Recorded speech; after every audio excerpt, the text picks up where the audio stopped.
C'est un processus très lent, très long. L'atelier d'écriture documentaire que j'ai fait à la FEMI, c'était en 2007. Suite à quoi j'ai rencontré un premier producteur qui était intéressé par le projet. Ensuite, je l'ai présenté à un deuxième producteur avec qui j'avais déjà travaillé à l'image pour du court-métrage, qui est Anafilm à Strasbourg. Le premier producteur étant Paul Chiesa à Toulouse, les films de la Castagne. Ça demande aussi de la réécriture, de la réécriture à chaque fois qu'on présente un nouveau guichet.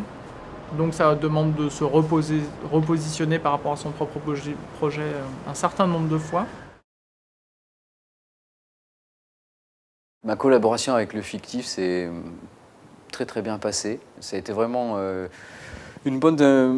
bon coup de travailler avec eux. Ils nous ont déjà apporté à la fois une structure pour nous épauler et en même temps une liberté. On était libre vraiment de faire notre film. Pas tout à fait jusqu'à la fin, mais bon, en tout cas, en grande partie, on a eu cette liberté. Cette liberté de nos intentions, de nos désirs. Etc. Bon, ça c'est énorme en fait. Le système de financement pour le moment sur le WebDoc, c'est quelque chose qu'on essaye de créer. Heureusement, on est nombreux, que ce soit des auteurs, des producteurs, à s'atteler à cette dure tâche.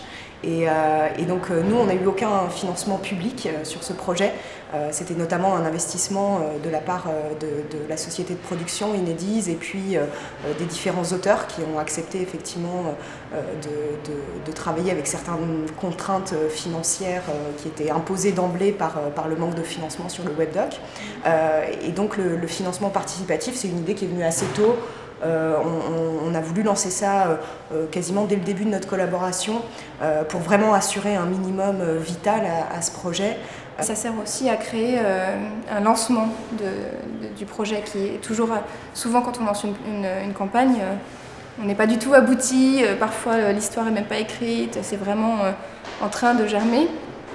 Et en fait ça permet quand même de mettre un bon pied à l'étrier, de franchir une étape et de rencontrer quelque part un public.